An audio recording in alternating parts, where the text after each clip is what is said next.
A partir do momento, a nossa aula está sendo gravada já, tá? Eu vou disponibilizar depois para vocês, acredito que ainda hoje disponibilize. Agora já estou compartilhando minha tela já.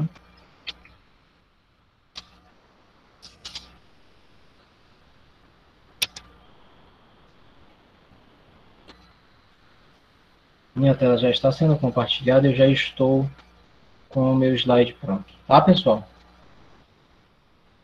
Então, mais uma vez, sejam bem-vindos a todos. E vamos dar continuidade hoje naquela que é a nossa última aula que nós vamos ter encontro hoje, né? Sabemos que a nossa disciplina encerra amanhã, mas conforme foi acertado com a turma, né, foram de comum acordo, amanhã eu deixarei disponível para vocês a data para que vocês possam fazer as últimas correções, os últimos detalhes do trabalho de vocês. Lembrando que eu compreendo muito bem que o trabalho de vocês dá um certo trabalho de fazer, não é porque você já tinha uma base que ele já estava pronto, né? Obviamente, vocês tiveram que fazer as adaptações necessárias para poder, enfim, estar em condições de seguir o nosso trabalho. Já apresentei a vocês na semana passada as respostas e retornos que a coordenação acadêmica nos deu em relação à realização posteriormente destes trabalhos, né, que você possa inscrever a sua equipe e realizar esse trabalho na instituição, num momento mais oportuno, pelo que o professor nos orientou, muito provavelmente isso acontecerá no segundo semestre, a partir de agosto, para a gente conseguir fazer isso acontecer. Já estamos em conversa, né, em negociação, tentando programar as coisas direitinho, e nesta primeira realização desse trabalho vai valer carga horária para vocês, o que é muito importante para as atividades extra-classes de vocês, o extracurricular da disciplina, do curso de vocês, aliás. E então, de fato, hoje, encerrando nossa disciplina de Educação Ambiental e Sustentabilidade, encerrando a nossa parte teórica, deixa eu ver quem é o abençoado que está chegando agora, se não for o Gabriel.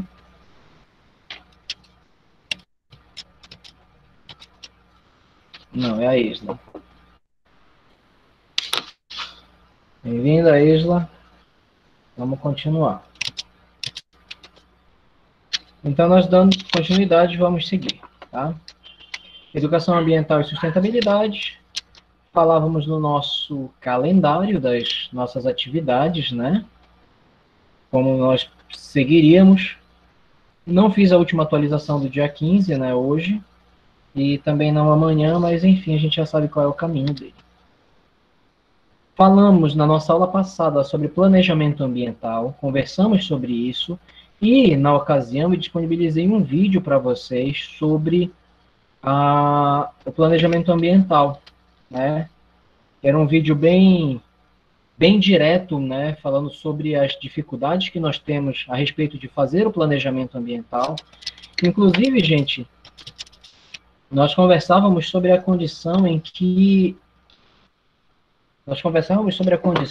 o Brasil ele é especialista em criar projetos, né, em criar planos, e discutimos também o que existe por detrás, né, a máscara que existe por detrás destes planos todos que existem, destes projetos que nós tantas vezes percebemos, né?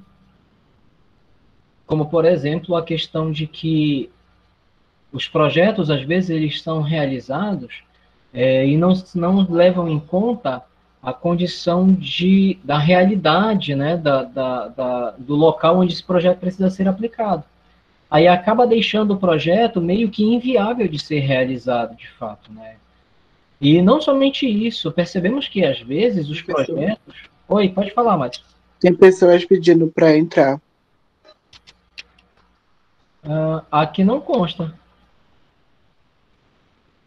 Tu tá vendo a minha tela aqui? Não consta, não tem ninguém aqui tipo, pedindo para entrar.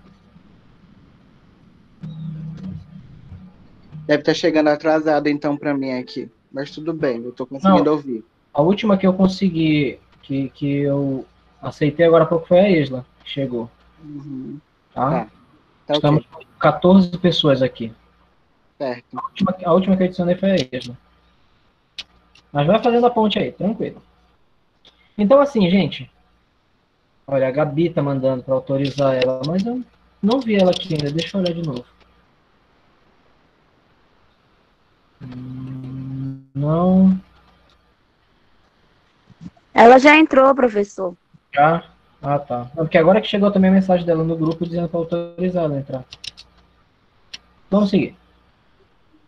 Então, assim, nós descobrimos, né, desmascaramos também a questão do planejamento e tudo aquilo que existe dentro do planejamento ambiental, como, por exemplo, os planos que já são preparados para não dar certo, né, que já são sabotados do seu planejamento inicial, né, que lá na frente vai ter um entrave, vai barrar aquele projeto, ele não vai acontecer, para que possam ser criados outros e outros e outros projetos. Por que isso? Qual a intenção de fazer um negócio desse? É simples. Quando isso acontece, todo o planejamento ele tem uma certa liberação de recursos financeiros para poder fazer ele funcionar. E este recurso é liberado. Deixa eu ver quem é que está chegando. E este recurso ele é liberado.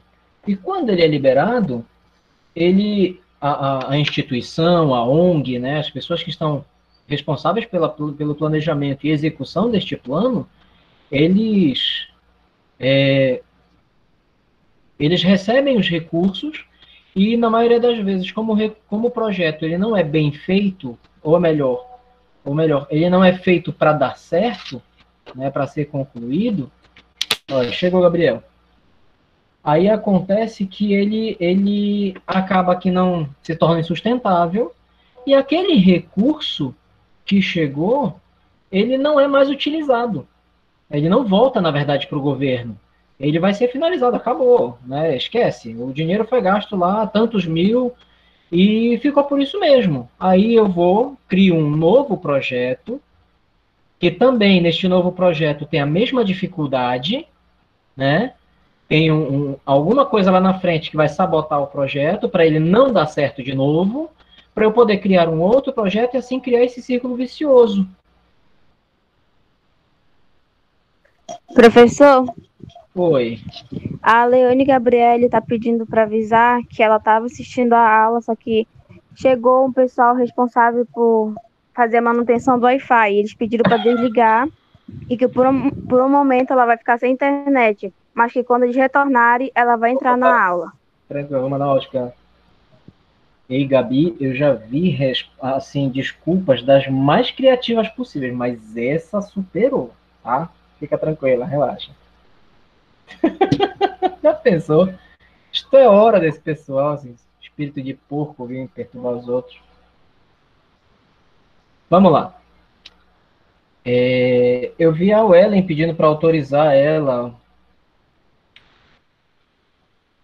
mas aqui não chegou a solicitação da Ellen aqui também.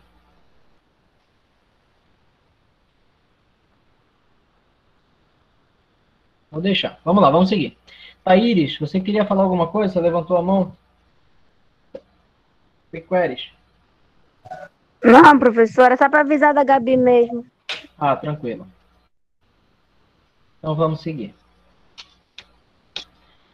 Então, assim, gente, nós estávamos falando sobre essa questão dos projetos e esses planejamentos que são realizados,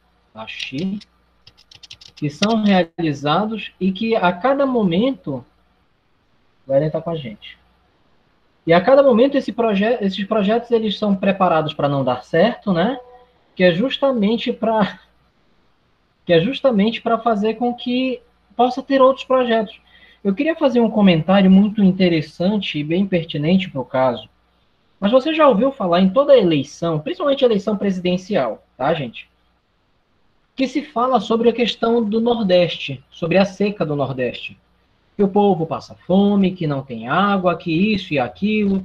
Fizeram mirabolantes projetos, inclusive até mesmo o projeto de transposição das águas do Rio São Francisco, que era justamente para tentar levar água para o povo, porque se tiver água, eles vão ter condições de plantar, e plantando, eles vão ter condições de subsistência, né? E aí a gente diz, então, entende? Bem, então o problema é só liberar água. Por que todo o tempo, desde o descobrimento do Brasil, até hoje ninguém fez isso. Né? É uma pergunta pertinente. A questão é bem clara. Se tiver água, o povo do Nordeste tem condição de plantar. E aí eles vão ter alimento, vão ter condições de trabalhar e tudo mais. Mas por que então não tem água? Alguns projetos ao longo do tempo foram realizados, gente. Inclusive, eu devo dizer uma coisa. O apresentador Ratinho, que você já deve ter ouvido falar, lá do SBT, ele criou um projeto uma vez para tentar acabar com o problema da seca no Nordeste, principalmente nas áreas mais críticas do Nordeste. E esse projeto consistia em cavar grandes cisternas, grandes poços, onde poderia gerar água para aquela população lá. Vocês sabem o que aconteceu, gente? O Ratinho fez isso em alguns lugares no Nordeste, por conta própria, devo dizer para vocês. Ele fez isso de vontade própria, e ele foi ameaçado, ele e a família dele, iam matar ele se aquilo não acabasse. Ele teve que acabar, ele parou. Ele nem toca mais no assunto, de que vai voltar lá para o Nordeste, tentar ajudar o povo. Aí eu te pergunto, por que fizeram isso com ele?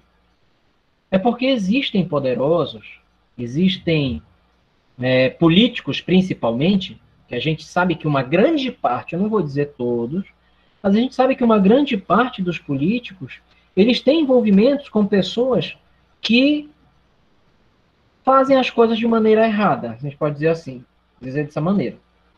E muitos políticos agem dessa maneira, né, na ilegalidade.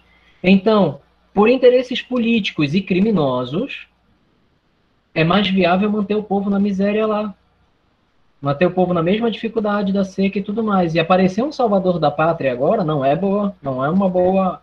uma boa ideia.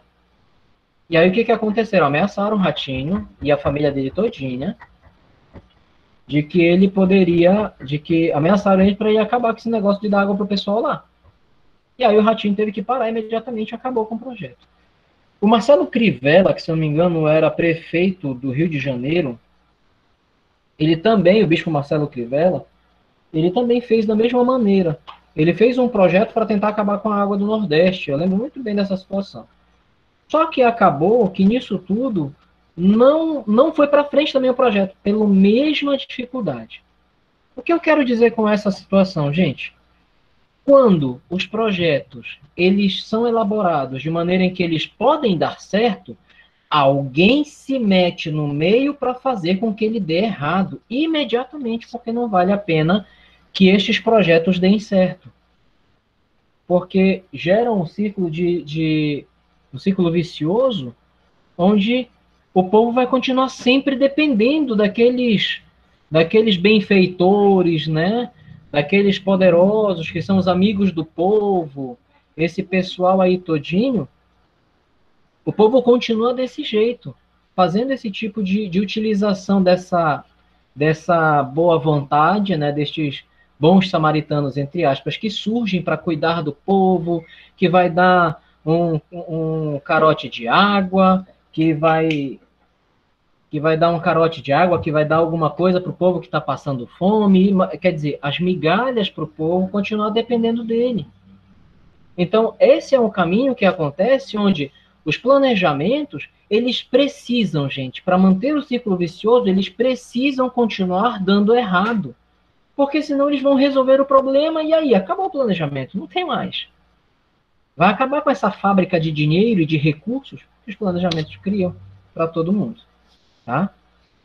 E a gente discutia também nas aulas anteriores, na aula anterior, aliás, que não é simplesmente a questão política em que os planejamentos eles existem. Os planejamentos furados existem. Mas eles também fazem parte da vida acadêmica.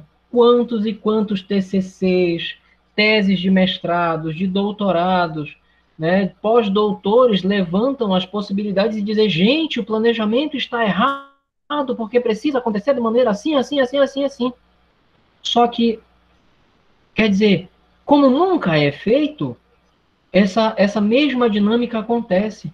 As mesmas propostas são apresentadas há 20, 30, 40, 50 anos. A mesma proposta. O máximo que fazem é dar uma repaginada, dar uma reformada na proposta, mas na verdade é a mesma coisa, só está com uma carinha diferente, né? Que é a questão quando a gente enxerga que o planejamento ele precisa ser feito para dar certo, adaptando a condição da realidade daquela localidade, né, das necessidades exatas para que atendam às necessidades e não a outros interesses. Então, uma série de situações dentro do planejamento ambiental. O que faz a gente entender agora, de modo muito geral, de tudo que você já estudou, de tudo que nós já estudamos nessa disciplina, quando nós falávamos desde o processo de educação ambiental, desde o processo de sustentabilidade, do amparo legal que a gente tem para poder fazer a educação ambiental de fato como ela precisa, passando agora pelo planejamento, a gente consegue entender que existe um sistema que está extremamente doente e comprometido, no qual ele não tem nem condições de sobreviver. Então, a gente tem a impressão, eu como educador, tenho a impressão de que a gente está cada dia mais com as nossas mãos atadas. Nós não temos força para lutar contra este sistema, que não é um sistema natural, não, é um sistema orquestrado por mentes que fazem questão de que o problema continue, que persista. Aí nós encontramos aquela situação de você ter uma gota de água doce no oceano, né? De você ser apenas mais um grãozinho de areia, uma pequena pessoa que simplesmente guarda aquela casquinha de bala que você tem na feira, que você está na rua, coloca no bolso para deixar para descartar no local adequado, você vai perceber que realmente nós somos muito pequenos. E que lutar contra todo esse sistema político, criminoso, que existe aí fora, fazendo com que os planejamentos ambientais para o bem do meio ambiente, ele continue sendo a cada dia mais uma forma de conseguir arrancar mais dinheiro ainda do governo para poderem se manter dentro das suas falcatruas. E, enquanto isso, aquele que realmente precisa de ajuda, que é o meio ambiente, permanece abandonado. Né? Existe uma meia dúzia de bons samaritanos, né, de criminosos travestidos de bons samaritanos, que querem cuidar, querem ajudar, mas que no final têm o maior interesse de manter o problema do jeito que está.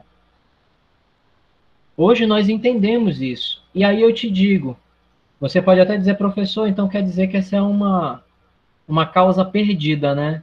Lutar pelo meio ambiente, lutar por uma educação, nós como educadores que temos essa missão, professor, então parece que é um caminho sem volta, né? A impressão que a gente tem é que essa batalha está perdida, de fato. E eu concordo muito com esse pensamento, parece mesmo, parece. Mas aí está o ponto em que nós precisamos falar hoje. Eu, como professor, você, como educador, como pedagogo, que está em formação, mas que vai atuar nessa área, nós precisamos fazer diferença no nosso meio. Precisamos fazer diferença no nosso trabalho, gente. A responsabilidade, infelizmente, recai somente sobre os nossos ombros agora. Porque é essa nova geração que eu estou educando, que você vai formar também, essa nova geração é que tem a capacidade de um dia dar um basta a esse sistema corrupto que existe desde o descobrimento do Brasil. Esse sistema que a cada dia trabalha para que o Brasil não dê certo, gente. E não é só no sistema ambiental, não. É em todo lugar. Está generalizado esse sistema. Dentro da educação, dentro da segurança, dentro da distribuição de renda, dentro da criação de emprego e renda, dentro de todas as atividades e realizações do governo, né? Dentro de tudo isso, nós vamos entender que existe, incrustado no meio dessa organização política que nós temos, a ferida de uma má educação, de uma má formação de caráter e cidadania, que faz com que cada dia mais nós tenhamos criminosos assumindo condições de lideranças populares, em qualquer que seja a esfera, gente. Seja do vereador ao prefeito, deputados, governadores, senadores, vai para todas as instâncias, gente. De um lado ou de outro, você vai ter pessoas que dentro do meio político estão relacionados com a bandidagem também, com a criminalidade. E para que isso tudo aconteça, existem lideranças governamentais que são patrocinadas por facções criminosas. Isso a gente assiste no jornal todo dia. E existem alguns políticos que eles são patrocinados por milícias, que são patrocinados por facções criminosas. A cada dia mais a gente vai vendo histórias atrás de outras histórias de vereadores, prefeitos, governadores que têm relação com esse tipo de criminalidade, se a gente pode dizer assim. E eu te pergunto, será que essas pessoas estão interessadas em fazer com que as coisas deem certo? Já dizia o velho filósofo, né, que algo de errado não pode estar certo. Não tem como. Então é dessa forma que hoje chama a atenção para dizer para você, como educador, que está em formação, como professor, que a nossa responsabilidade, gente, é abrir os olhos e formar pensamentos críticos naqueles que estudam conosco, para que eles tenham a capacidade de pensar por conta própria, tomar as suas próprias decisões, as suas próprias conclusões, e assim poderem dizer, não, eu não vou ser alienado por uma ideologia que estão pregando para mim. Eu tenho meus olhos abertos e quero ver as coisas como elas são de fato. Eu não vou acreditar em qualquer conto da carochinha que vão me contar. Tá? Então, cabe a nós, gente, ter uma educação, fazer um processo de educação que possa revolucionar a história do nosso país. Mas tu sabe de uma coisa? O que eu estou te falando não é novidade. Você já sabe disso. Há muito tempo.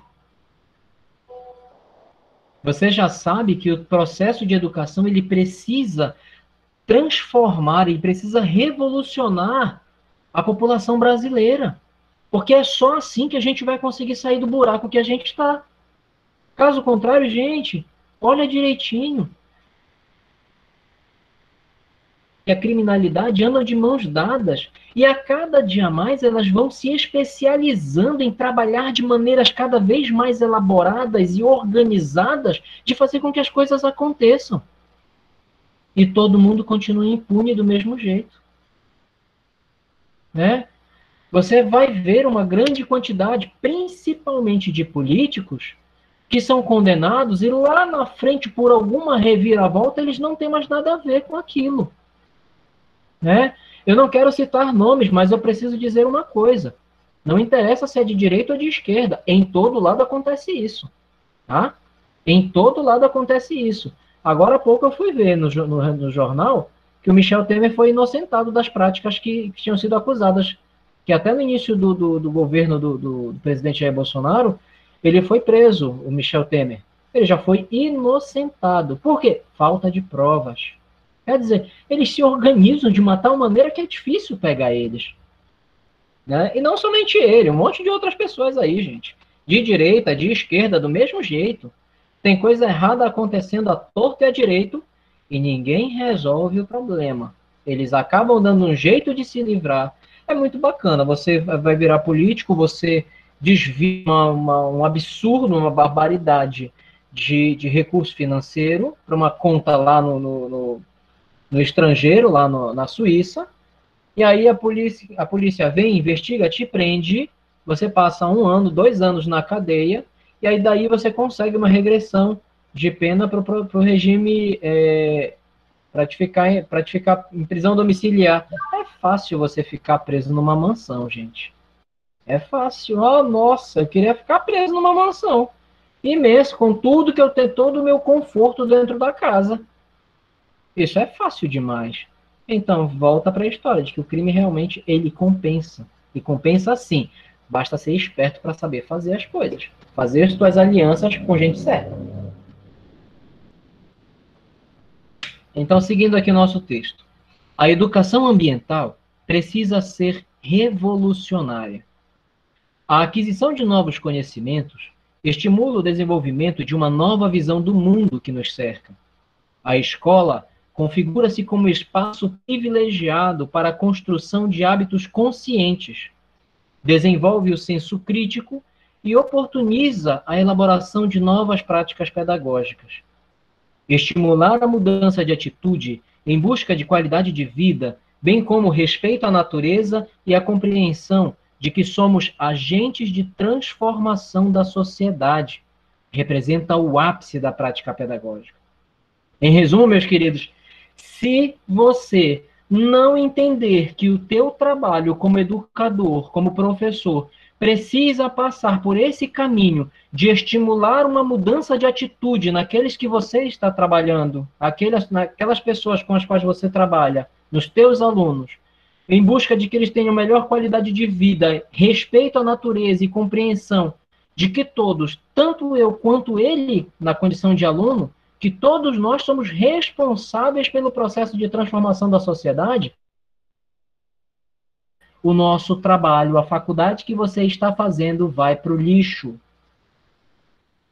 Você vai falhar na sua principal vocação, na sua principal responsabilidade como professor. Sabe? É aquela história que você se prepara muito para fazer uma coisa e quando chega nesse momento, se você não consegue realizar, quer dizer que você apenas perdeu tempo. Né? Não vai valer de nada você ter a sua graduação, você fazer mestrado, fazer doutorado, pós-doutorado, você ter livros escritos, você ter uma infinidade de coisas preparadas, de materiais que você preparou para um legado para a sociedade, um legado educacional para a sociedade, mas se dentro deste teu legado você não fizer com que as pessoas compreendam que elas são responsáveis pelo processo de transformação da sociedade, acabou teu trabalho, meu querido. Vai ser apenas mais um monte de coisas escritas que não servem para nada. Quem é que está levantando a mão aí? Se você quiser fazer um comentário, por favor, fique à vontade, tá, gente? Eu estou aplaudindo, professor, porque as palavras estão maravilhosas. Que bom que você está concordando. Mas se tiver alguém querendo fazer um comentário, gente, acrescentar alguma coisa, por favor, é só falar, pessoa. E ficar à vontade para comentar. Não se esqueça que eu também estou anotando isso, tá? As participações de vocês continuam sendo anotadas aqui. Depois eu mostro meu papel para vocês enxergarem as minhas anotações de cada um. Então, assim, gente, a nossa responsabilidade como professores é fazer com que a educação ela seja diferente da qual nós tivemos. Você sabe por quê? Porque a maioria da nossa educação, a maior parte da educação que eu tive, que você teve até o momento, ela não foi uma educação que te impulsionasse, que te impulsione a fazer a diferença. Na maioria das vezes, ela é uma educação que ela é apenas voltada a você conseguir tirar aquele 10 no final da tua prova. Sabe? Você vai estudar para fazer aquela prova. Eu tirei 10, pronto, eu passei, acabou a minha história. Eu não preciso mais lembrar daquilo que eu estudei, já passou. Assim como daqui a alguns meses, alguns alunos desta turma já não vão mais lembrar direito dessa disciplina aqui. Por quê? Se elas não lembrarem dessa disciplina, se algum de vocês lá na frente não lembrar dessa disciplina, eu posso dizer para vocês com toda a tranquilidade do meu coração de que eu fiz o meu papel, o meu trabalho de te chamar a atenção para a importância dela. Mas se você não acompanhou, se você não se dedicou, se você não se abriu, não abriu a tua mentalidade para perceber que o processo de educação ele precisa ser um processo de transformação social, quem perdeu foi você, não eu. Porque eu sei que pelo menos 1, 2, 3, 10 alunos desta turma vão conseguir levar muita coisa dessa disciplina aqui para a própria vida. Eu acredito nisso. Eu acredito nisso. Que pelo menos uns 10 alunos dessa turma vão levar muita coisa do que a gente aprendeu aqui, vão levar para a própria vida. Não vai ficar só no teu currículo. Mas eu sei que tem aqueles que não acompanharam muito bem. Eu sei que tem aqueles que ficaram mais distantes, né? E que estas pessoas não puderam vivenciar melhor, experimentar melhor esse contato que estão tendo comigo diretamente nesta disciplina. Mas eu digo para você, se o meu trabalho não tiver o objetivo de fazer com que vocês tenham essa compreensão, o meu trabalho ele é vazio, né? Eu lembro de um doutor da Igreja Católica, né, chamado um doutor da Igreja Católica, tô esquecendo, fugiu agora. Se não me engano, é Santo Inácio de Loyola. Ele dizia que... Não, São Tomás de Aquino.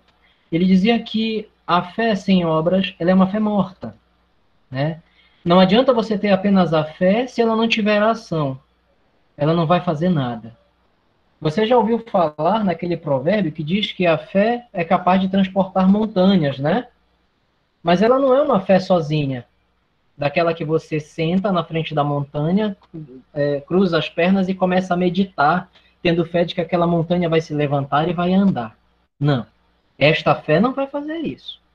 O que vai fazer é a tua confiança, é você acreditar que aquela montanha vai se mover, mas você tem a ação de pegar a sua pá e ir lá, a cada dia tirar uma pazinha daquela montanha e colocar no outro lugar, onde você quer que ela se mude, para onde você quer que ela se mude. A cada dia, uma pazinha sendo jogada no outro lugar. Quando você vê, e a fé você precisa ter de que você vai conseguir um dia concluir esse processo, gente. Aí, quando você perceber, aquela montanha, um dia, ela já não está mais no mesmo lugar. Ela já está no outro. Porque justamente você acreditou que ela seria capaz de ser mudada de lugar. Mas você acreditou e lutou para isso. Aí eu te digo, a fé, ela é viva. Porque ela tem ação. Então, o nosso trabalho, ele não pode ficar só na teoria, nosso trabalho como professor. Ele precisa partir para a ação e fazer com que algo de concreto aconteça. Senão, não adianta a gente acreditar. Vai ser apenas uma demagogia de que a gente vai ter um texto bonitinho, uma frase bonitinha para colocar, para falar aquela coisa bonita e que, na verdade, não vai servir para absolutamente mais nada. Não adianta falar bonito. É preciso saber fazer. É preciso querer fazer. É preciso acreditar que é possível. Arregaçar as mangas e lutar por isso. Esse é um processo de educação revolucionária, que não precisa e não deve acontecer somente para a educação ambiental, mas precisa acontecer lá na tua aula de língua portuguesa, quando você estiver numa sala de aula e você encontrar um aluno que vive numa condição difícil de vida, daquela que você às vezes olha para ele e diz, meu Deus, aquele aluno, aquela aluna não tem futuro. E você dizer, não, mas o meu trabalho como professor é acreditar que ele é capaz, sim, mas ele só vai conseguir se eu oferecer para ele as ferramentas corretas. Vocês estão entendendo o papel de transformação, o impacto que um educador é capaz de trazer para a vida de um aluno, gente?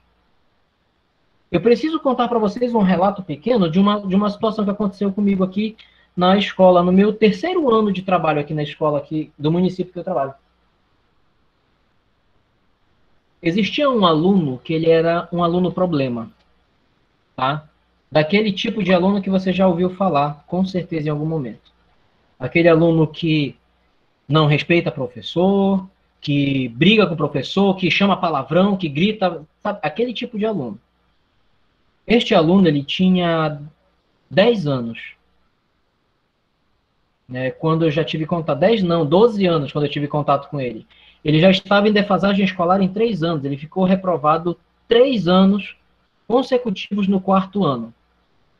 Sendo que a última professora que havia trabalhado com ele já tinha pedido, inclusive, para a diretora, para trocar ela de turma ou mandar ela embora da escola.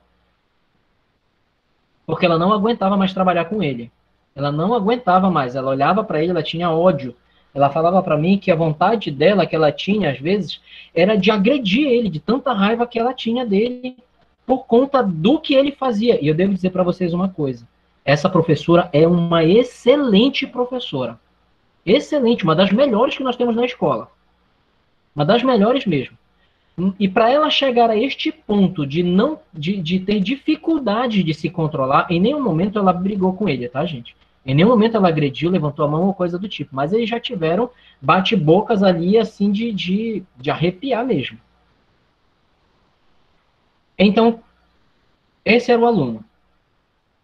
O que tinha acontecido com este aluno?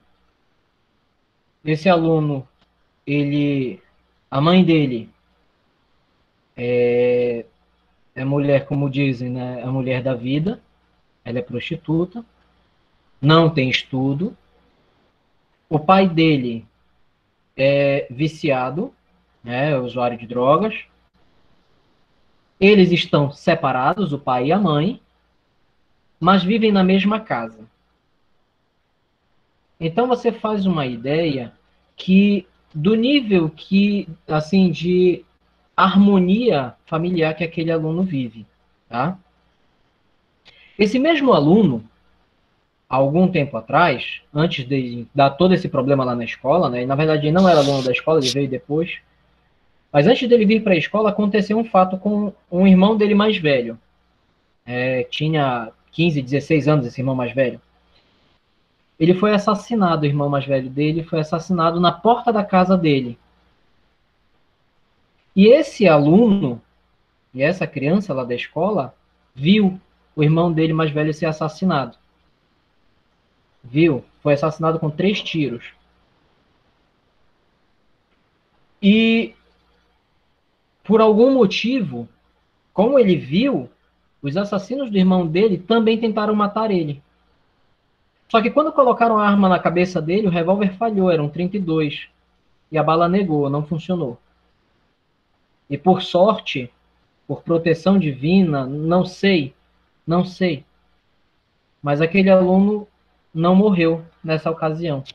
Mas ele ouviu o estalo do revólver na cabeça dele. Então, meus queridos, o que eu preciso dizer para vocês? Aquele aluno vivia numa condição de caos total. Do jeito que eu nunca... E de que ninguém vivesse isso. Nem, sei lá, das pessoas daquelas que menos gostam de mim, sabe? Eu não gostaria nem que estas pessoas pudessem viver isso. Mas essa criança viveu. Na casa dela, é tudo realizado da maneira mais bruta possível. O pai não tem trabalho. A mãe, já falei para vocês qual é a profissão dela. E você também imagina que dentro da prostituição, com o passar do tempo, as mulheres elas vão perdendo o valor delas também. À medida em que, tecnicamente, deixam de ser mais atraentes, né? Então, ela também já não é mais talvez não seja mais tão rentável a profissão dela como era antes, né? E eles passam dificuldades, grandes dificuldades. Fora que o fato de ter viciados dentro da casa, eu não sei se a mãe também é viciada, tá? Fora o fato de ter viciados dentro da casa, que existe aquela situação onde as coisas somem da casa, né, para serem vendidas. Então eles vivem com o mínimo do mínimo do mínimo dentro da casa. Acontecia dele vir estudar comigo, depois que ele passou para a minha turma, né, em que ele vinha com fome, porque ele não tinha nem tomado café, e vinha estudar à tarde, 1h30 da tarde, com fome, não tinha tomado nem café, muito menos almoçado. Enfim, já contei para vocês a história. Esse aluno, quando eu comecei a trabalhar com ele, a professora anterior me deu o relatório dele, tudo direitinho, e ela me passou ele. Ele começou a me tratar como tratava a antiga professora.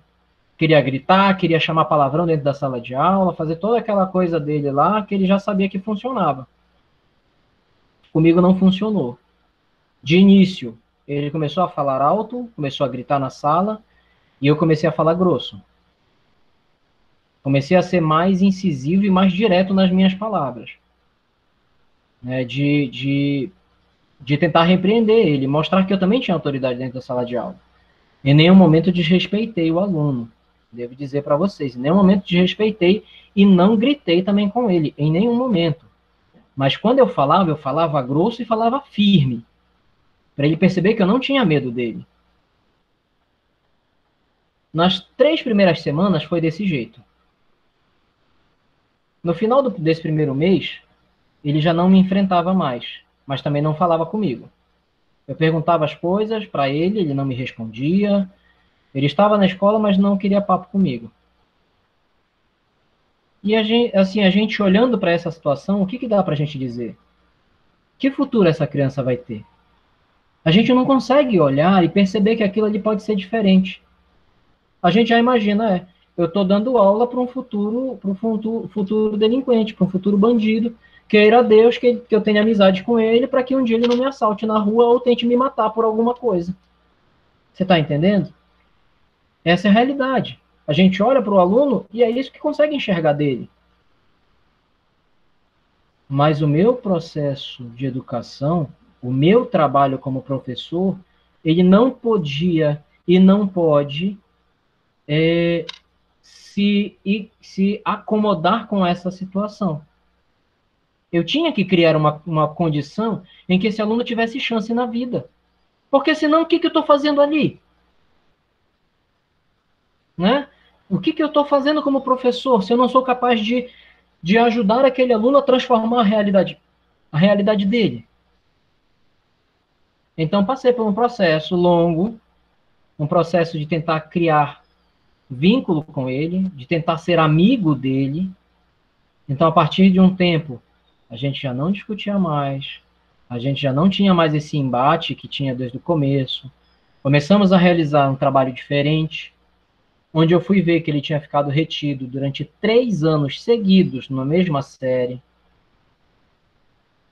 Ele, às vezes, chegava, ficava sentado lá no fundinho da sala e ficava encolhidinho, não falava nada, não falava com ninguém. E ele era assim mesmo, ele não era de levar papo com ninguém, e quando tinha alguém mexendo com ele, ele batia, ele não tinha dessa. E como ele era bem mais velho do que os demais, ele tomava conta da sala, né? Ele era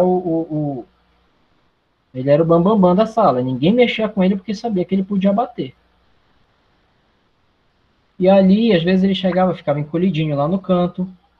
E aí eu ia bem devagar, conversava com ele bem baixo, sussurrava praticamente no ouvido dele, perguntando se ele tinha comido. E ele dizia que não tinha tomado nem café. Aí eu, disfarçadamente, ia na cozinha da escola, pedia para preparar um leite, um pão, alguma coisa que desse para ele comer, para adiantar. Aí as meninas lá da cozinha, nossa, que amizade a gente tem. Elas vinham, professor, olha, tá pronto o negócio. Aí eu dava um tempinho, chamava o aluno, fulano, para você descer, falar lá com a diretora. Era o nosso código, que era para ele descer já, para ir lá, lá na secretaria, lá na cozinha, para ele comer. Aí ele sentava lá na cozinha, lanchava lá com as serventes. E assim a gente foi começando a criar uma amizade. Eu fui perceber que aquele mesmo aluno tinha um potencial de educação monstruoso, gente. O menino é extremamente inteligente e capaz de aprender as coisas que os demais alunos precisavam de 3, 4 explicações e exemplos. Esse aluno pegava de primeira, rápido. Um moleque com uma capacidade de raciocínio muito, muito, muito acelerada mesmo, muito bom mesmo. Sabe? Hoje, sendo especialista, eu classificaria aquele aluno como altas habilidades. Vou anotar aqui a Isaleide, que chegou agora. Bem-vinda, Isaleide. Aquele aluno seria altas habilidades facilmente, gente. E ele avançou, progrediu, passou direto no 4º ano comigo, e eu avancei para o 5º também, avancei com a turma, continuei com ele no 5º ano, ele passou direto no 5º ano de novo, porém ele foi para uma escola, que só é o único lugar que conseguiram vaga para ele, que é uma escola que tem uma certa tradição aqui no município de não ter uma boa clientela. Aquele aluno que evoluiu comigo, hoje passa na rua, me chama de tio. Ele está agora acho que ele está com 16 anos agora. O braço está fechado de tatuagem. E soube recentemente que ele havia sido detido por estar assaltando. Assalto à mão armada, deteram ele, foi preso. Preso, entre aspas, detido porque ele é de menor ainda, né? E alguns dias atrás encontrei com ele na rua. Aí eu passei de moto, né? Ele olhou pra mim, ei, tio.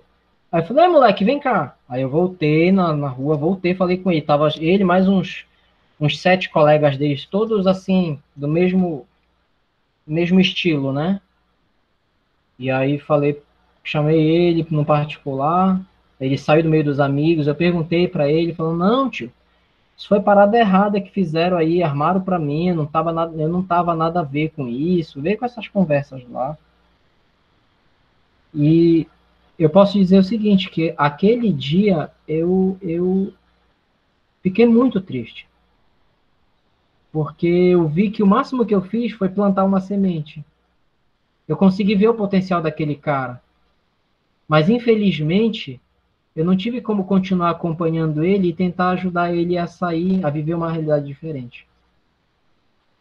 E aquilo, gente, eu senti, eu me senti derrotado. Pela primeira vez na minha profissão, já tenho 11 anos lecionando. Pela primeira vez, eu me senti derrotado no meu processo, na minha profissão. Pela primeira vez, eu senti que o meu trabalho não deu certo. E foi horrível para mim. Horrível. Eu senti muito e ainda sinto até agora. Porque, para mim, o meu objetivo maior seria de um dia encontrar com ele e ele passasse num carro falando comigo, olha, professor, eu estou bem. Eu sou professor, eu sou engenheiro, eu sou eletricista, sei lá, eu sou alguma coisa, mas eu sou um cidadão. Eu sou uma pessoa de bem. Eu ainda tenho esperança. Eu ainda tenho fé. Sei que as minhas pasadas, né, de contribuição para remover a montanha já foram dadas. Eu espero que alguém continue. Que um dia... Pode falar. Professor, é por isso que eu falo que nós, como futuros professores, a gente não tem, digamos assim, a obrigação de apenas passar o conteúdo para os nossos alunos. Porque até eu quero chorar, porque na maioria das vezes a gente pode até ir para uma sala um pouco desmotivada, porque os alunos não querem progredir, os alunos não parece que não querem nada com nada. Sim. Mas muitas das vezes eles vão para a sala de aula e eu digo que a gente na sala de aula, a gente é um exemplo. Às vezes, através de um professor, eles tentam mudar a realidade dele. Recentemente morreu um amigo meu também por causa disso.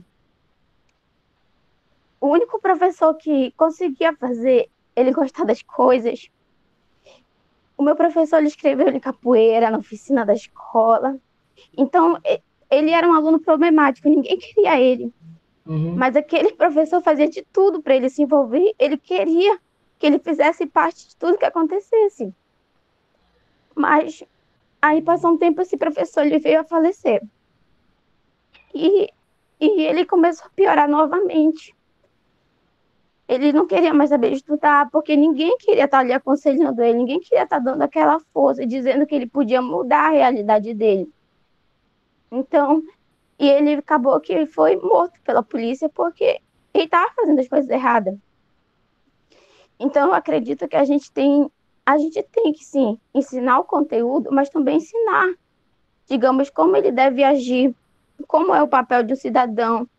Dizer que, às vezes, a mudança da sociedade vem a partir da gente, e a gente é o futuro dessa sociedade. Então, eu acredito que o nosso papel, o professor, ele exige uma doação de si. Não é só uma profissão, é uma doação, é um ato de amor, é um ato de ensinar.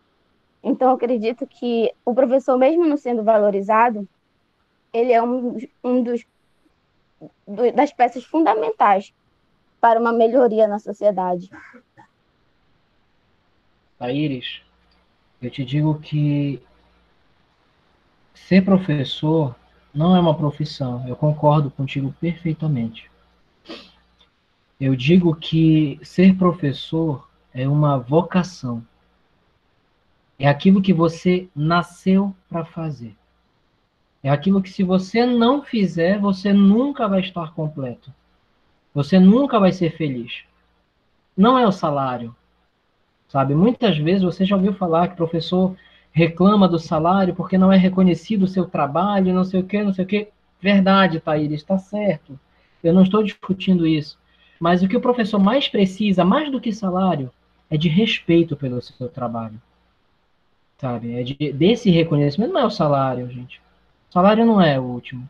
Porque eu tenho certeza que quando o nosso trabalho é feito e a gente consegue se realizar nele, Thaíris, o salário ele é a última coisa que a gente passa para pensar.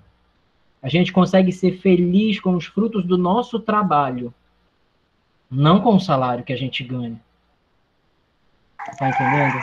É que nem, professor, aquela frase, né? Faça o que gosta, que nem um dia será um trabalho. Não sei direito, mas digamos assim, a gente fazendo aquilo que a gente gosta, se identifica, eu tenho certeza que a gente vai fazer com uma dedicação, com Sim, uma um dia atenção. vai deixar de ser um trabalho e vai ser um prazer. Isso, professor. É isso. É essa a vocação do professor. E aí eu te digo, se você, e eu devo dizer isso a todos vocês que fazem parte deste curso, se você está aqui e nunca pensou em ser professor por causa disso, ou você, ouvindo o que eu estou falando, que a gente está conversando aqui, e você não se sensibiliza, não se sente convidado a fazer parte deste processo, meu querido, minha querida, eu sinto muito te dizer, mas você está no curso errado. Você está no lugar errado. Porque você nunca vai ser feliz no teu trabalho. Não pense que o teu salário vai te fazer feliz, que não vai. Tá? Não pense que o teu salário vai te fazer feliz, que não vai. Nem um pouco. Então, em resumo, gente, a educação, ela precisa ser um processo que seja revolucionário. Ela precisa disso. Ela precisa ser revolucionária, ela precisa fazer parte deste processo.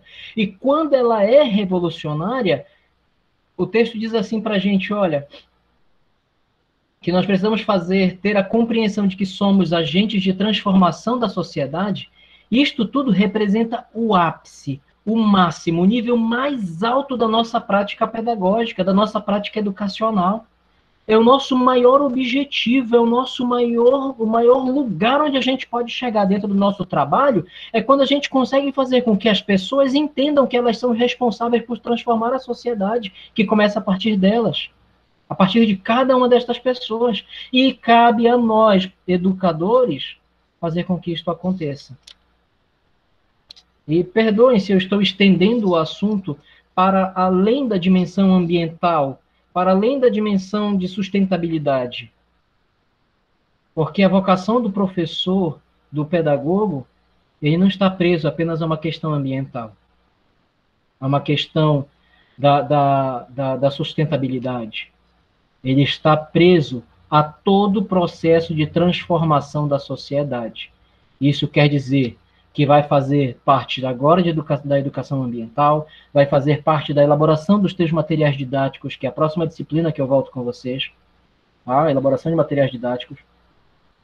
Vai fazer parte lá de quando você estiver dando aula de matemática, de quando você estiver dando aula de português. E aí eu te digo, você como pedagogo vai dizer, professor, mas eu não sou muito bom de matemática. Meu querido, você vai ter que ser. Você vai ter que aprender, porque uma hora você vai precisar saber, nem que seja o mínimo possível. E aí você vai ter que pedir ajuda de quem for possível, de quem for tiver disponibilidade, para poder superar as suas dificuldades e avançar. Porque você não pode simplesmente cruzar o braço e dizer, eu não me dou bem com matemática, então, não, pessoa, eu sou péssimo em português, eu não vou dar aula de português. Tu não vai poder fazer isso. Você vai ter que trabalhar. Você vai ter que coordenar essas atividades. sendo professor, sendo coordenador pedagógico, sendo diretor, você precisa ter conhecimento de tudo. Eu digo a vocês o seguinte, eu, como professor, não sou apenas professor. Eu preciso ser amigo do meu aluno, eu preciso ser parente do meu aluno. Muitas vezes nós somos pais, nós somos mães, muitas vezes nós somos os melhores amigos, muitas vezes nós somos o psicólogo, o conselheiro, o amigo. E por último, nós somos professores. Sabe por quê, gente? Porque essa é a realidade. Não pense que você vai ser professor, você só vai dar a sua aula, guardar, quando acabar, bater a campainha lá do final do seu horário, você vai guardar a sua caneta e os seus livros e vai embora para sua casa e acabou o seu trabalho. Isso não vai acontecer. Quando acabar o horário, vai ter aluno para querer conversar com você, para querer desabafar sobre problemas da vida, para querer te pedir conselhos. Isso independente da idade. Eu tive alunos de 8, 9 anos que vêm me perguntar por que os pais deles estavam se separando. E como é que eu vou falar sobre isso se eu não sou nem da família? Mas aquela criança estava sofrendo. Eu precisava ouvir, eu precisava ser amigo, eu precisava estar próximo. Professor, Pode falar, Márcio. tocando nessa situação onde o senhor falou que o professor, quando ele está na sala de aula, ele é muitas coisas além de um professor. No nosso estágio de gestão, no primeiro estágio, eu e Geisa, acho que ela não está presente, mas se ela tivesse, ela confirmaria. Não, a gente não está. A gente teve o contato de como um diretor, sabe, na escola e tudo mais. Tivemos todos os acessos com a diretora e tivemos situações onde chega a questão dessa doença que a gente chama de depressão. Sim. Foi uma situação assim que a gente se encontrou, eu e Geisa, que a Geisa não conseguiu conter, sabe, a emoção de muitas coisas que a gente ouviu. Muitas coisas mesmo. E depois de um ato de a gente estar conversando com os alunos, eles virem até a gente e clamando ajuda, falando o que eu faço, o que eu posso fazer para mim não sucumbir. Então a gente entrou num estado assim de, meu Deus, o que eu estou fazendo? Sabe, se perguntando como é que eu vou poder ajudar uma criança dessa? Incapaz, né? O que eu vou fazer? Entendeu? A gente respirou, a gente conversou com os professores, a gente teve acesso também aos pais, né, para a gente conversar sobre. E a diretora assim até se assustou, porque a gente descobriu por um acaso que isso estava acontecendo na escola. Não era uma ou duas crianças, eram várias. Assim, durante um turno, eram mais de 30 crianças que estavam sofrendo e a escola não sabia, entendeu? Nossa. E a gente, como professor em formação, a gente se deu com esse experimento de gestão e a gente acabou assim, meu Deus do céu, será que a gente está preparado? Será que não? O que eu vou fazer? Sabe, aqueles pensamentos assim, meu Deus do céu, antes de entrar no curso, eu lembro, né, antes de entrar no curso, para mim eu não tinha vocação nenhuma de estudar pedagogia, eu não sabia o que era pedagogia, a minha família inteira são de pedagogos, né, vem de professores de várias áreas, mas para mim não era, para mim não fazia, e eu aprendi, comecei a aprender, comecei a conhecer e descobri que tinha vocação, né, descobri que tinha para ensinar e tudo mais, e foi indo. Então, eu estou aqui finalizando junto com meus colegas, né? Sim. E comecei a dar aula de reforço. A Sara soube que ela veio dar aula para o meu aluno logo depois que eu já não pude mais. Recentemente voltei a dar aula para ele e a Sara tinha deixado de uma forma e quando eu voltei, desse tempo que eu passei por uns processos de saúde e tudo mais, eu voltei e eu vi que estava totalmente destabilizado. E eu perguntei para a mãe dele o que foi que aconteceu, para ele não lembrar mais o que é o alfabeto. Uma criança de 7 anos, eu tinha deixado pronto, Sara veio e ajudou, o que é que aconteceu, o que foi. Aí eu fui descobrindo as coisas que iam acontecendo, aí ele começou a ter preguiça e tudo mais, de querer manipular as coisas para tudo a seu favor, entendeu? Então, Sim. a última aula que eu tive com ele foi assim um espanto que eu tive com ele, porque ele foi totalmente agressivo. Ele falou: eu não vou fazer, eu não quero e pronto, porque ele já não tinha mais argumentos para se livrar daquela aula, entendeu? E até fui assim um pouco, digamos, rígido com ele, em crescer a voz para chamar a atenção dele e falar: ó, eu tô aqui, entendeu? Não me desrespeite, né? Que eu não tô te desrespeitando. E foi assim, foi que ele acordou, sabe? Assim, sei lá, ele ficou triste depois disso que aconteceu. Aí eu já não sabia mais o que fazer. Aí eu fiquei assim, meu Deus, será que eu tô pronto mesmo? Será que tá faltando mais alguma coisa? Será que eu preciso, sabe? Começou essas perguntas.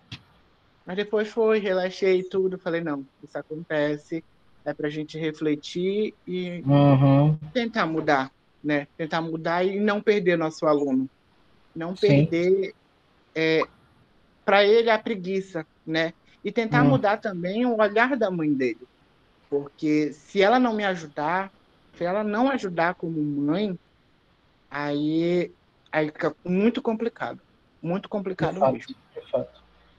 Madison, fazendo um comentário, estendendo essa temática que você está levantando, eu preciso dizer o seguinte: agora o Brasil está vivendo mais uma vez, estamos sem palavras para explicar, porque absurdo, a palavra absurdo, na sua essência, já não consegue explicar o que aconteceu com aquela criança, né?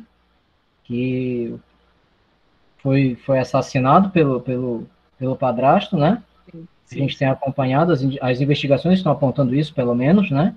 Uhum. O garoto Henri. E eu te digo uma coisa, Madison. Se, se tivesse acontecendo as aulas do jeito que são feitas normalmente, né? Uhum. Uhum. E o Henri tivesse um professor que não fosse um professor, mas fosse um educador, um mestre, Uhum. né? Eu tenho certeza que não teria acontecido isso. Sabe Sim. por quê, Anderson? Porque nós, como professores, temos a responsabilidade legal, isso é lei, Uhum. de observar todo o comportamento da criança. E na primeira atividade suspeita, chamar os pais imediatamente e tentar descobrir o que está acontecendo na vida daquele aluno. Sim. Nós somos responsáveis por identificar o comportamento das crianças, se a criança sofre agressão dentro da casa, se a criança é vítima de abuso sexual, se a criança passa por qualquer situação traumática. É nossa responsabilidade, Matson. Sabia Uhum. disso? Sim. É nossa responsabilidade falar sobre fazer isso. Já vai, Thaís. E se ele tivesse um professor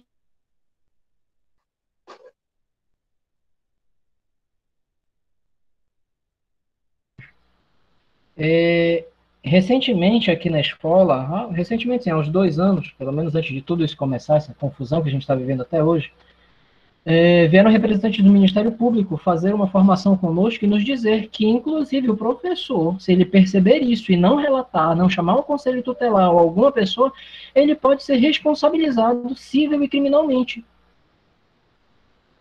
Como se fosse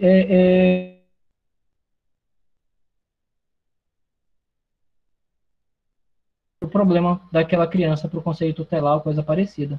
Uhum. Então, essa é a nossa responsabilidade, Madison. Não é só ser professor. De Uhum. chegar lá, ensinar o português, a matemática, acabou meu horário, acabou meu trabalho. Uhum. Não é. Não é. E só concluindo, depois eu vou disponibilizar um vídeo nunca visto. Eu vou disponibilizar o link para vocês desse vídeo. Da minha turma de 5º ano, que, discutindo com eles, sempre tem aquelas mostras literárias, né? O pessoal faz na Sim. escola, os trabalhinhos. E eu pedi para os meus alunos para eles pensarem sobre o que eles queriam discutir e tal. E uma aluna levantou a mão, professor, eu queria falar sobre depressão. Já que tu tocou no assunto, eu lembrei. Eu falei, depressão? Ela falou, professor, eu queria falar sobre depressão, não sei o que tal. Nós fizemos uma adaptação, eu também tenho formação na área de teatro, né? Eu costumo dizer que eu já trabalhei de quase tudo nessa vida, só não fui coveiro ainda. Mas de resto, mano, eu já passei um bocado, viu? Então, eu já trabalhei com teatro também. Já coordenei atividades de teatrais no Baixo Tocantins, do Detran, do Demutran, aqui no município, inclusive, já fizemos também. E aí, não, beleza, teatro é minha praia, também adoro teatro. E aí montamos uma peça, todo ano, as minhas turmas, elas são as mais esperadas, as quais eu trabalho, para esperar qual é o trabalho que nós vamos fazer. E nós fizemos uma adaptação de uma música do Renato Russo, do Legião Urbana, e falava sobre o tema depressão, e os alunos todos da minha turma, todos os alunos participaram. Eu vou disponibilizar para vocês o vídeo, quem quiser assistir, eu vou deixar disponível para vocês assistirem.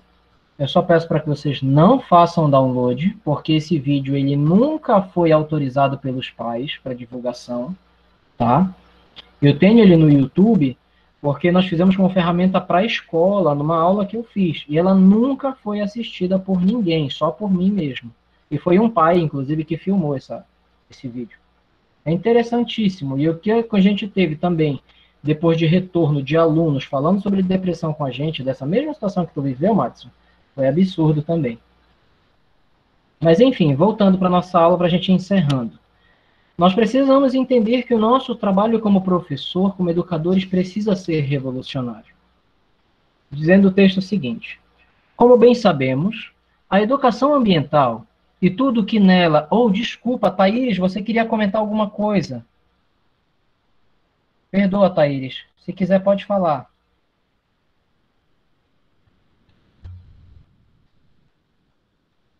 Thaís.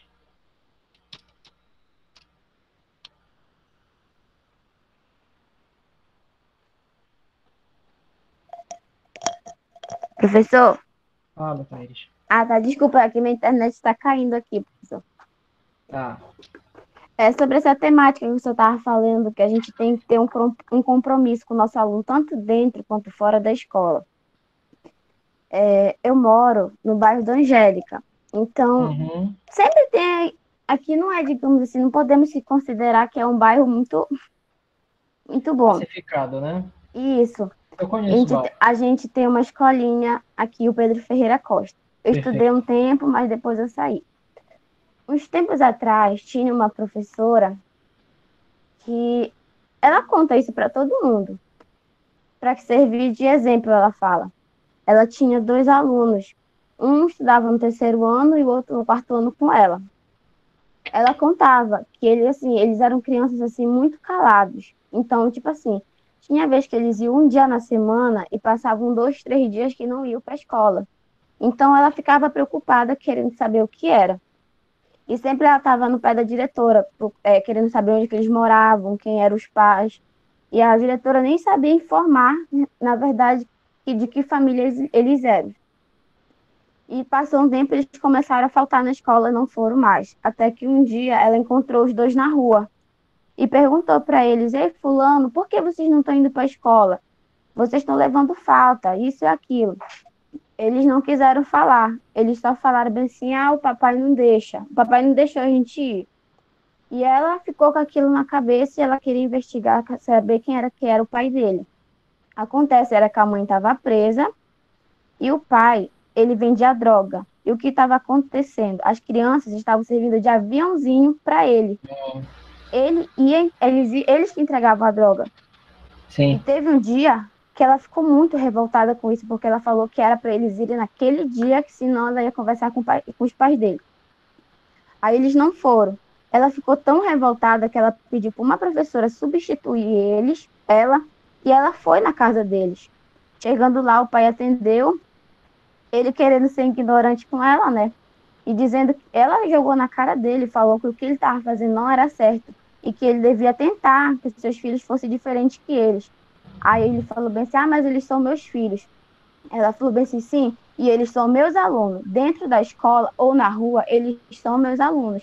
Então, desde esse dia, praticamente, a gente sempre tem ditado que ela se tornou respeitada por ele, porque ela foi mesmo em cima dele, não ligou se podia acontecer alguma coisa com ela ou não, mas ela lutou Uhum. pelos alunos dela.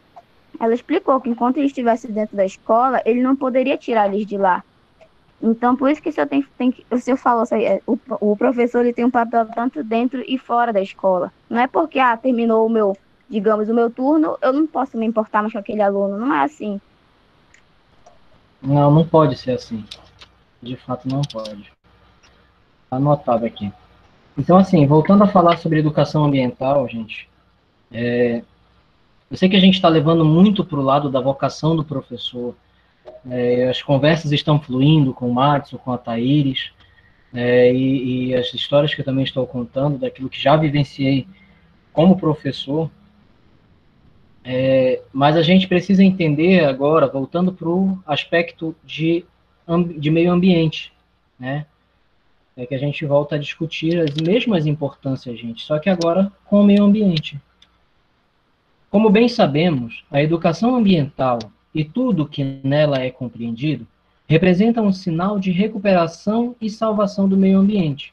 No entanto, quando mal empregada, se permite apenas fazer parte de um ciclo de modinha social e econômico sob a égide do politicamente correto, fazendo com que suas ações se tornem superficiais e midiáticas, o que não agrega benefício ou contribuição alguma às preocupantes condições climáticas do nosso planeta.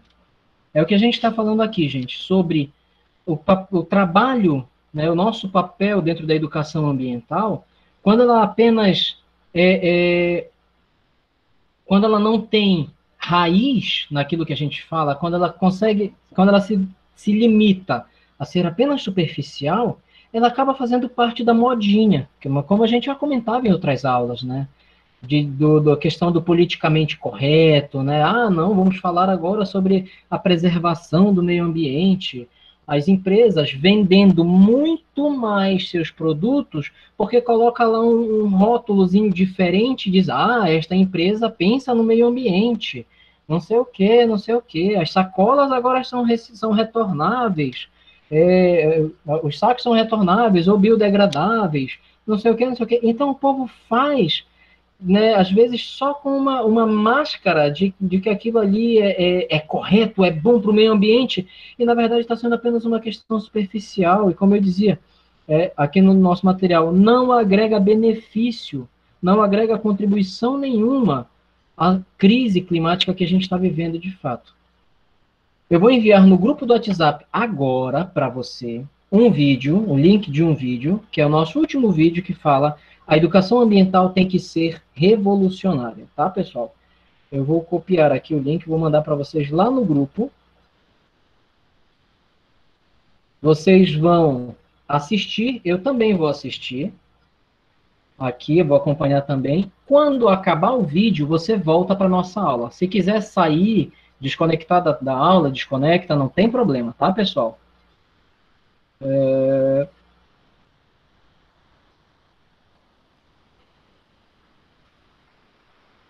Tá aqui o link. Já enviei lá no grupo. Se você quiser sair, se a tua internet achar melhor, sai da sala da aula. Depois você vai pedindo para entrar se precisar, ou então tu entra automaticamente, tá, pessoal? Já mandei o vídeo, pode acessar.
Já terminei, professor. Terminei aqui também.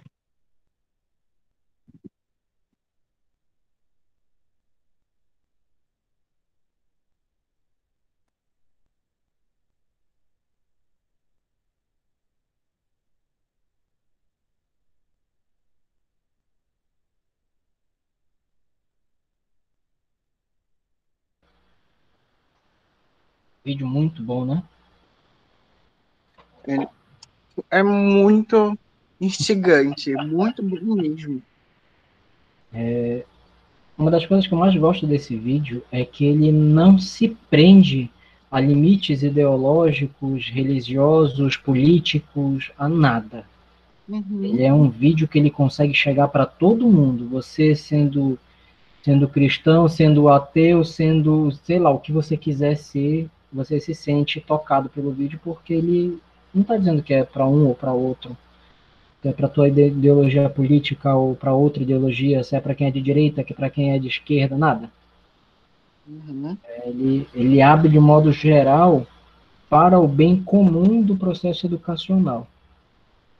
Deixa a galera voltar, que tem alguns que estão voltando ainda.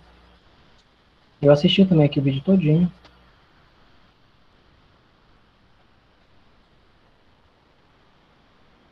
Hoje quem estava dormindo era o Fabiano. Não foi o Gabriel, porque tá todo mundo assistindo o vídeo. O Fabiano, o que aconteceu, Giga? Sim, meu filho. Ah, porque eu me distraí, professor. Dormiu. Só para avisar que tá gravando. Muita onda aqui na rua, professor. Sai daí, Catarina. Vai estudar.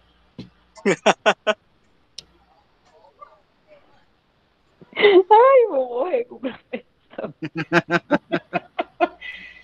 Isso porque tá gravando, né, Ana?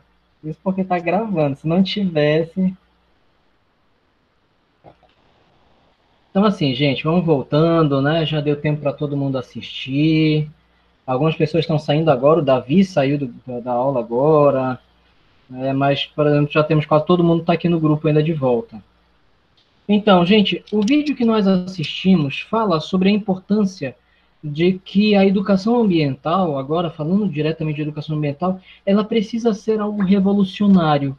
Ela não pode mais estar ligado àquilo que a gente já conhece, aquela dinâmica que a gente olha e diz: ah, mas eu vou falar do dia da árvore, eu vou falar do dia da água, eu vou falar do dia da terra, eu vou fazer não sei o que na nossa escola. A gente precisa entender que essas são práticas, eu falava para vocês, nós fomos educados de uma maneira e jamais podemos acreditar que o nosso papel é replicar as coisas que fizeram conosco. Quer dizer, dar as mesmas aulas que nós aprendemos. E isso é uma tendência nossa, gente. Você vai explicar, você vai estudar matemática, você estudou matemática lá no início da tua vida escolar, você aprendeu que 1 mais 1 dá 2. Quando você se torna professor e vai dar aula, na maioria das vezes o que nós fazemos é dar a mesma aula que nós aprendemos quando éramos crianças, gente. E a gente vai dizer que 1 mais 1 dá 2. É só isso. Por quê? Aí tu vai olhar e dizer, porque tu junta 1 mais 1 vai dar 2. Pronto. Aí, mas o aluno pergunta, mas professor, por que eu estou juntando 1 mais 1? Qual é o objetivo que eu tenho de... Aí tu vai travar e dizer, bem, essa parte eu não estudei quando eu era criança. Porque 1 mais 1 dá 2, você só estuda lá naquele começo, gente. Lá no início do teu processo de letramento. Né? Que é quando você está aprendendo a ler e escrever, você começa o processo de matemática também, o teu letramento matemático, e aí ali você vai ter essa aula, e nunca mais você vai ter um professor te dizendo que 1 mais 1 dá 2. Ou dizendo que a relação na qual você une valores para somá-los vai gerar um resultante que é igual ao primeiro termo junto do segundo. Né? Você não vai ter professor que vai te ensinar mais isso. você vai ficar com aquela ideia de que 1 mais 1 é 2. Quer um exemplo básico? Quantos de vocês aqui, alunos, nós temos 16, temos 15 alunos aqui na nossa aula. Quantos de vocês, alunos, até pouco tempo atrás, quando fazia uma operação de dividir, uma divisão simples, fazia ainda com aqueles palitinhos ou com as bolinhas, dividia nos grupos? 36 Eu dividido faço para até hoje, 6. professor. Aham. Vai 36 fazendo dividido assim para mesmo. 6. Aí você faz 36 bolinhas ou 36 palitinhos. Aí vai Demora quase juntar. uma vida para responder. Aí vai juntar um grupinho de 6, um grupinho de 6, um grupinho de 6, até acabar tudo, ver se sobrou, se não sobrou, deu certo, pronto, aí deu tantos. Não é assim que a gente faz até hoje? Por que isso? Porque foi assim que a gente aprendeu lá no começo. E sabe de uma coisa? Quando você for professor, você vai ensinar do mesmo jeito. Entendeu? Esse é um processo de educação que ele não foi revolucionário. Ele não te ajudou a pensar. Ele apenas te passou conhecimento, como diz a Thaíris. A gente repassa conhecimento, né? Entre aspas, tá? A expressão repassar conhecimento deixa entre aspas. Essa educação é a mesma educação de todos os tempos. Ela não é revolucionária. A revolucionária vai me ajudar a entender por que eu estou fazendo a divisão. Vai me ajudar a enxergar de um jeito diferente, no qual eu nem preciso fazer continha, nem precise fazer riscar os 36 bolinhas. Já pensou, gente? Se te der uma operação básica para você dividir 121, tu vai fazer 121 bolinhas? Se for 1 milhão e pouco que você tiver de fazer, você vai fazer 1 milhão e pouco de bolinhas, de palitinhos? Né? Só que como a gente não é acostumado a fazer esse tipo de operação, a gente vai deixando. Aí quando você cresce, que você pega as contas maiores, de milhão para fazer, aí tu não faz mais porque tu tens o telefone, ou tu já usa uma calculadora, já faz por lá a conta direto, pronto, tá aí o resultado. A educação revolucionária, gente, é aquela que rompe com a educação que nós tivemos quando éramos crianças. E a gente não volta a dar a mesma aula depois, a gente já faz algo diferente, atualizado, os tempos mudaram. A gente já consegue fazer de maneira diferenciada. Essa é uma educação revolucionária. Aquilo que o doutor falava para a gente, falava sobre, dentro do processo de educação ambiental, ele falava, nós precisamos ter educação, saúde, uma das tríades que ele colocava sobre o desenvolvimento social e humano. É preciso ter saúde, educação e natureza. Aí eu penso, natureza? Natureza é preciso. Eu falava para vocês no início da nossa disciplina, você só ama aquilo que você conhece. Isso está relacionado às pessoas que você conhece, às comidas que você come, que você prova. Isso está relacionado aos prazeres que você desfruta na tua vida, os prazeres de tomar um banho de praia, de tomar um banho de igarapé, que eu só vejo as fotos do Madison no igarapé, dá vontade de dar um coque nesse filho da mãe, porque não convida a gente. Se acabar esta pandemia e não me convidar, eu vou ficar de mal à morte com ele. Mas a questão é, estes prazeres, estas coisas que a vida nos oferece, nós só vamos amar elas, só vamos gostar delas a partir do momento que a gente tiver contato. A partir do momento que a gente conhecer. É aquela história, você já tomou suco de pitaia? Aí o cara, não. Mas tu gosta? Não, eu não gosto. Mas como é que tu não gosta se tu nunca tomou? Tu tem que provar. Né? Eu não gosto porque eu já provei, tá, gente? Deixa logo claro. Mas a questão é preciso que você tenha o contato, que você tenha uma relação com aquilo. Quando você tem uma relação com aquilo, com o objeto, seja ele a natureza, seja ele um prato de comida típica, uma maniçoba, que seja com uma pessoa, você só vai passar a gostar daquilo, deste objeto, desta pessoa, você só vai passar a gostar dela, daquilo, a partir do momento que você tiver contato com ela e vai ter as suas próprias conclusões. E o que isso tem a ver com o meio ambiente, professor? É simples. Quando você tiver contato com o meio ambiente, com a natureza, você vai passar a conhecê-la. Conhecendo, você passa a ter a oportunidade de amá-la, de gostar dela. E quando você cria esta relação de amor, de carinho com a natureza, você vai passar a cuidar dela. Você vai passar a tomar práticas e atitudes que não vai ser preciso ficar alguém lembrando você toda vez que você for jogar um lixo no chão, um papelzinho no chão, você já vai ter aquilo dentro de você mesmo que você não pode fazer isso com a natureza. Porque, como diz aquela canção do Peninha, né? Quando a gente gosta, é claro que a gente cuida. Então, se a gente gosta da natureza, a gente vai cuidar dela. A gente vai cuidar, se a gente ama a natureza, a gente vai começar a cuidar dela também. E quem ama, cuida, como diz a canção, né? E aquele que diz que ama, mas não cuida, risco de deixar que outra pessoa ame e cuide por você, né? Assim diz aqueles filósofos que ficam no bar, né, gente? Se você ama, diz que ama, mas não cuida, abre teu olho que pode ser que alguém venha e comece a amar no teu lugar. Então, a natureza, ela precisa passar por este processo de amor e contato conosco. Ela precisa passar por essa troca, nós precisamos desta troca com a natureza para ela poder, para a gente poder, então, passar a amar, a cuidar, a proteger, a criar caminhos educacionais, agora como professores, criar caminhos educacionais que sejam viáveis, que não sejam igual aqueles projetos que nós falávamos há pouco, aqueles projetos que já nascem prontos para não dar certo. A gente já começa a fazer algo diferente. E aí eu te digo uma coisa, quando o nosso trabalho como professor alcançar este objetivo, de fazer com que os nossos alunos pensem e se posicionem e falem e ajam de maneira diferenciada, não precisamos mais de projetos. Não vamos mais precisar desses projetos que derrubam a nossa boa vontade. Não vai mais ser necessário. Thaíris, fala.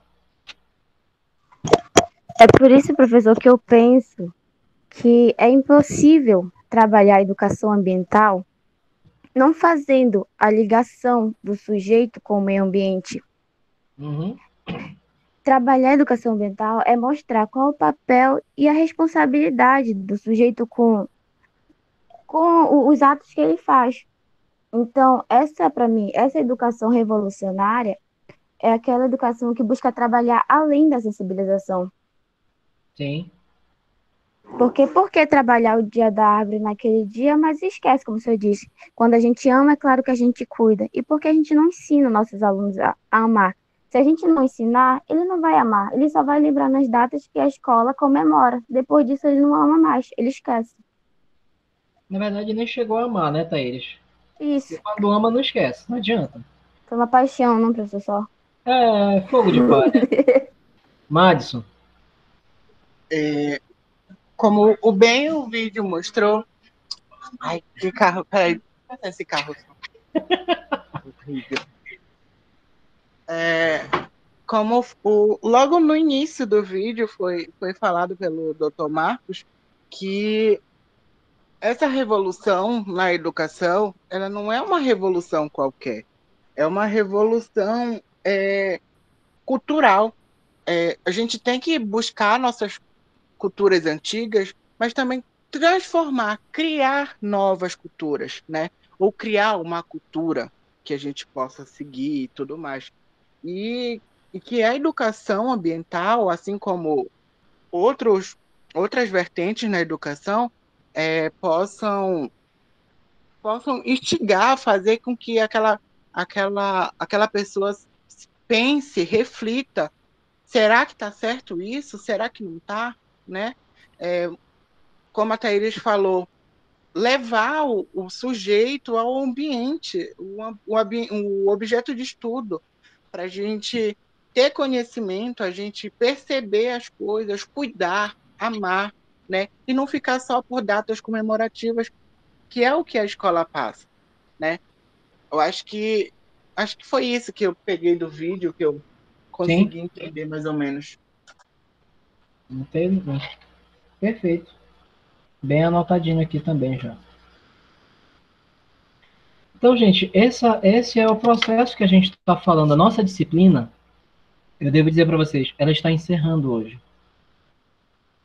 Amanhã vamos cumprir apenas as formalidades de entregar um trabalho que fala sobre essa educação sendo revolucionária. A educação revolucionária, ela nunca ela vai acontecer quando ela estiver presa apenas nos livros, nos papéis.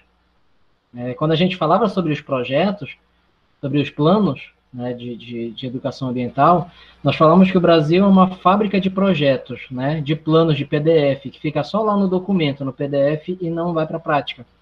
Uma educação ambiental revolucionária é aquela que sai da sala de aula, da teoria, e vai para a prática. É exatamente por isso que agora faz sentido na cabeça de vocês por que eu insisti tanto na realização de um projeto da nossa turma. Porque se a gente não faz um projeto, se a gente não realiza algo de concreto, a nossa disciplina toda também foi vazia. Porque ela não vai ter prática. No máximo que eu posso ter feito é sensibilizar vocês. Mas fazer algo de concreto, algo que possa chegar perto do revolucionário, não. Só dei a mesma aula de todas as outras. Das aulas de metodologia que vocês já tiveram ou vão ter, das aulas de português, de língua portuguesa técnica que vocês vão ter ou já tiveram, que vai acabar a disciplina, acabou, beleza, passa a bola, vem a próxima disciplina, vamos seguir. Se a gente não fizer algo de concreto, um projeto, como foi o que eu pedi para que vocês pudessem elaborar, montar, organizar, para a gente fazer um dia aqui, com a graça de Deus, no segundo semestre desse ano vai sair, segundo a confirmação, já tivemos sinal verde da coordenação, o professor Edivaldo já falou, não, está liberado, pode fazer, organiza direitinho, prepara, verifica o período, como a gente pode fazer, vamos organizar e vamos fazer o negócio acontecer. Bem, ali sim a gente começa a ter algo revolucionário, porque a gente já sai da teoria e vai para a prática. Aquilo que a Thaíris falava ainda agora, né? Não dá só para a gente falar, tem que fazer. E agora vocês talvez entendam por que eu insisti tanto com o projeto. Porque realmente precisa. Senão a gente está perdendo tempo. Então, a nossa disciplina está encerrando, como eu falei. Estamos dando conclusão para ela. E, definitivamente, eu gostaria de agradecer, já que estamos falando todos aqui ainda, pelo menos a maioria da turma ainda está presente, eu gostaria de agradecer muito a todo este ciclo de aprendizado que eu tive com vocês durante esta disciplina. Muito importante para mim também, na minha prática docente como professor, sabendo e reforçando para vocês que eu não tenho todas as respostas e nunca terei, porque as minhas respostas, elas precisam estar em mudança. As minhas respostas, elas precisam estar em constante elaboração e transformação. Assim eu vou conseguir. Eu vou conseguir aprender mais, eu vou conseguir me dedicar mais, eu vou conseguir ser professor melhor para a próxima turma que eu trabalhar, para os meus alunos aqui na escola da educação básica, para os meus alunos da faculdade, para os meus alunos de pós. Eu vou conseguir melhorar nesse processo. Então, eu gostaria de agradecer imensamente a contribuição de cada aluno, a cada mensagem que foi lá no meu PV, às vezes me espizinhar, querendo que eu explique a mesma coisa que eu já tinha dito e que estava gerando alguns desentendimentos, inclusive, mas que, graças a Deus, depois ficou esclarecido as coisas, nós conseguimos resolver as dificuldades e demos continuidade na turma. Isso também foi importante, né? Então, eu gostaria de agradecer demais mesmo a todos vocês pelo processo, pela nossa disciplina, pela nossa aula. Amanhã estarei disponível no WhatsApp para tirar dúvida, conversar com alguém, tranquilo, tá? Vou ficar online ainda para atendimento, mas não vamos estar na aula online aqui como nós estamos tendo, né, na presença de vocês pela plataforma Meet. Eu vou apenas aguardar e assessorar vocês pelo WhatsApp e aguardar no meu e-mail o envio dos trabalhos, dos projetos. Conversei com vocês que a nossa disciplina, essa segunda etapa dela, na qual nós estamos fazendo o projeto e que ele valeria 10, né? Tinha conversado com vocês nesse sentido. É para dizer que esse período todo que nós estamos tendo, desde o início das nossas aulas online, elas vão ser avaliadas e tudo isso vai valer 10. Não quer dizer que o projeto que vocês vão me entregar amanhã, ele vai valer 10. Não. É todo o conjunto. É a tua assiduidade, é a tua participação, é os teus comentários. Isto tudo entra avaliando a tua disciplina. Já falei para vocês que para mim não me interessa a nota que você vai tirar. Se você vai tirar 10, se você vai tirar 7 para passar arrastado, isso não me interessa. O que mais me interessa mesmo é que você tenha conseguido aprender. E essa avaliação qualitativa eu só consigo ter nesse feedback. É quando o Fernando abre, o Fabiano, aliás, é quando o Fabiano abre o áudio e diz, professor, eu queria dizer tal coisa, e fala e tal. Quando o Madison vem dizendo, a Thaíris vem e fala as coisas para mim, aí eu estou percebendo se eu estou conseguindo alcançar meu objetivo ou não dentro dessa disciplina. Então, mais uma vez, obrigado a toda a turma. Foi um prazer imenso. E devo confirmar para vocês que, pelo que está assinado no contrato, eu estou voltando ao final do mês, se não me engano. Estou voltando para a turma de vocês, já com uma outra disciplina que é elaboração de material didático. Tá? Didático-pedagógico. Elaboração de material didático-pedagógico. Essa é a próxima disciplina que eu tenho com vocês nesta turma. Mas aí vocês vão ficar com uma folga de mim aí, vão dar uma mais parecida, uma clareada na mente, vão passar. Eu acho que no final do mês, se não me engano, eu estou voltando com vocês. Então, muito obrigado a todos, obrigado pela atenção. Se tiver alguém que quiser fazer algum comentário, Professor, pode falar. Eu vou deixar de gravar aqui, viu? A gente... Acho que... Acho não. Tivemos essa disciplina, né, como